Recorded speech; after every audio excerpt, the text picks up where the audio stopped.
And on the day when the BSF and the army were patrolling the international border and the LOCs respectively, there was another terror attack. This one was at Handwara, and all the evidence from the recoveries that have been made after 3 terrorists were eliminated is pointing, you guessed it right, at Pakistan, because India has now got evidence in its hand which clearly shows how these were terrorists trained and sent across from our neighboring country.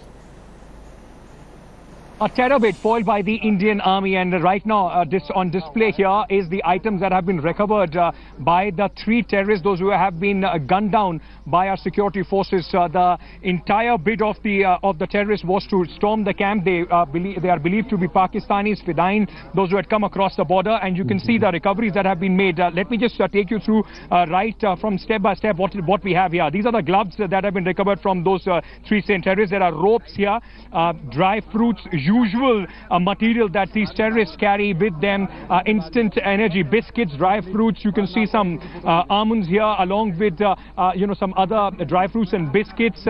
There are knives, scissors, and on the other side you can see these things, the marking on these items, that you can see some shaving blades and along with some medical equipment. These are some of the syringes, injections that are visible here that the terrorists were carrying. These are some batteries, very important aspect as far as making IEDs and other things are concerned. Let me also very quickly show you how Pakistan has been exposed in this. These markings are of Pakistan. Let me just quickly show you this. This is of General Farm Road, 3-kilometer GT road mains.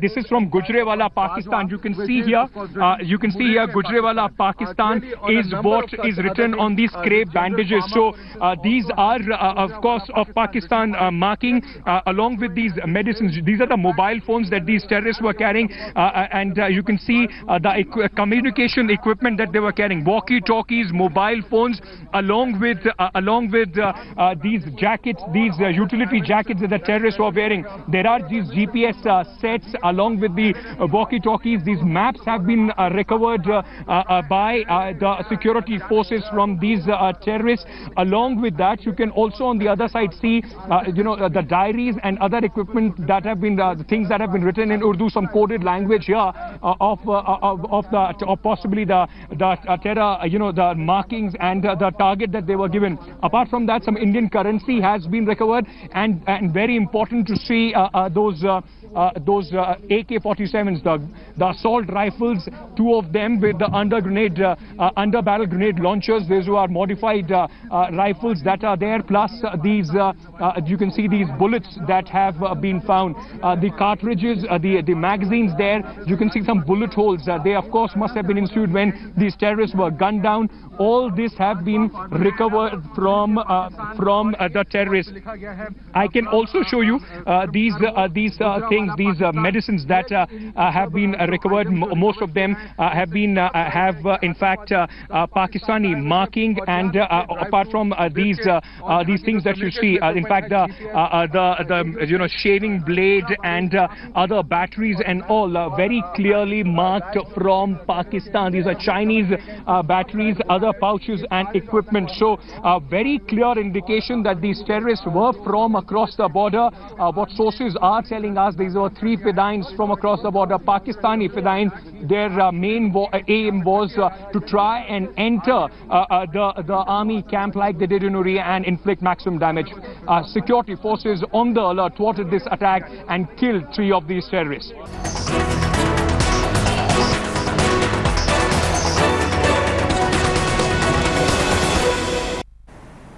In fact, 3 of my colleagues, Ashwini Kumar, Ankit Tyagi and Ashrafani, now join us on this special broadcast. I want to ask you first, Ankit, because the big development of the day today is that terror attack which was foiled at Langate, and the number of recoveries. We don't even need to talk about how they have Pakistani marking. This has happened time and again, even in Pathankot. Not that Pakistan will even acknowledge them. But tell us what the initial analysis of these things recovered has yielded.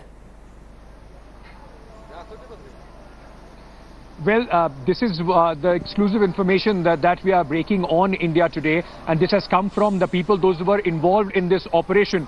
The initial analysis of the weapons, the grid maps, along with some diaries, and also the communication devices and the GPS that the army, the 30RR, has recovered. It very clearly points out to four things, Padmaja. Number one is that this group, these men, those who have come, they belong to Lashkar-e-Taiba, and they also are Pakistani nationals. They have come from across the border. Number two, this group seems to be a part of a larger group, possibly about 5 terrorists. 3 of them have been eliminated today in the morning. 2 maybe still be hiding somewhere in the same area, or maybe trying to go towards another area. A combing operation and search operations for them are, as we speak, are on. Number 3, what our sources are telling us is that the analysis clearly points out that these people are fresh infiltrated group. They have come about 7 to 5 days back, and it is a fresh group that has come into the valley. And also what we have been told is that they are about 25 to 30 years old. Okay. So the initial push before possibly Uri was of young boys between 18 to 22 years old, those who, the fresh recruits as far as the jihadi factory is concerned. But now these were hardened militants, possibly because Lashkar-e-Taiba has been inflicted the maximum damage in the surgical strikes, and they are now trying to send their best to get some sort of momentum going for their troops. And Ashraf, is that what you're learning from your sources as well, about how now the activities by Pakistan's proxies is only going to be stepped up?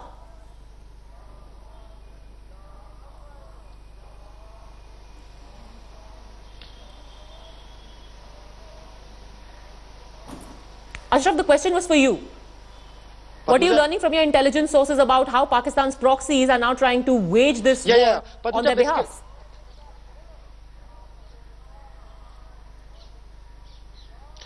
Padmuja, it is visible now since the Uri terror attack, and particularly after the Indian surgical strikes in the Pakistani occupied Kashmir, we have seen huge infiltration bids. Today, even when we are speaking, there are 3 massive operations going on the line of control here in Kashmir Valley. 2 of them in the Naugam sector. From little far away, this encounter took place in which 3 Lashkar militants got killed. But so far, 1 infiltrator has been also killed in Naugam sector.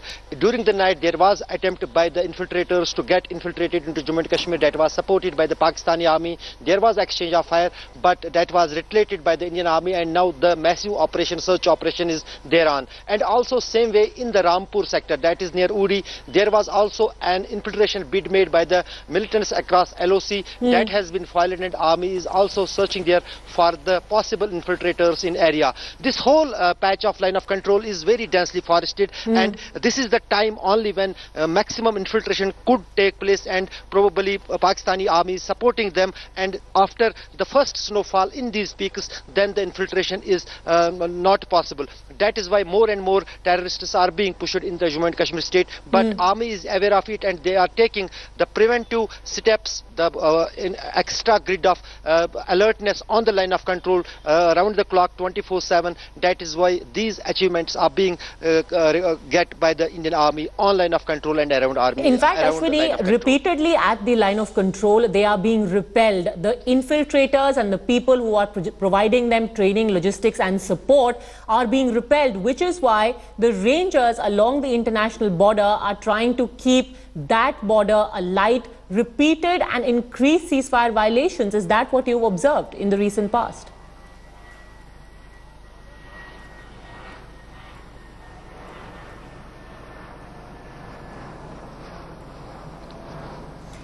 Ashwini Kumar, in fact, reporting from Jammu, have you also seen that I'm sorry, that question was for Ashwini. Along the international border, have you also seen heightened activity from Pakistan side? Because over the last 2 weeks at least, we've seen more than 24 ceasefire violations. Is that unusual for this time of the year?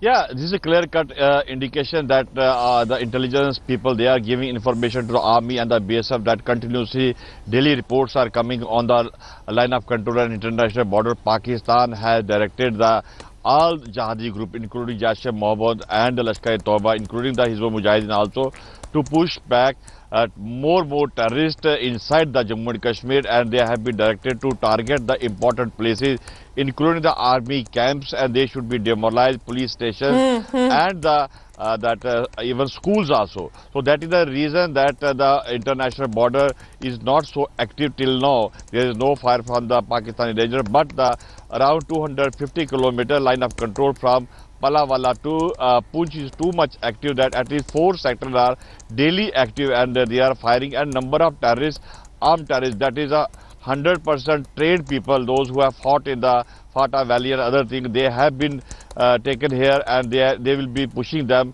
to attack the camps and the important places. That is the reason that still the firing and shelling continue daily, that they have information that they can attack anything.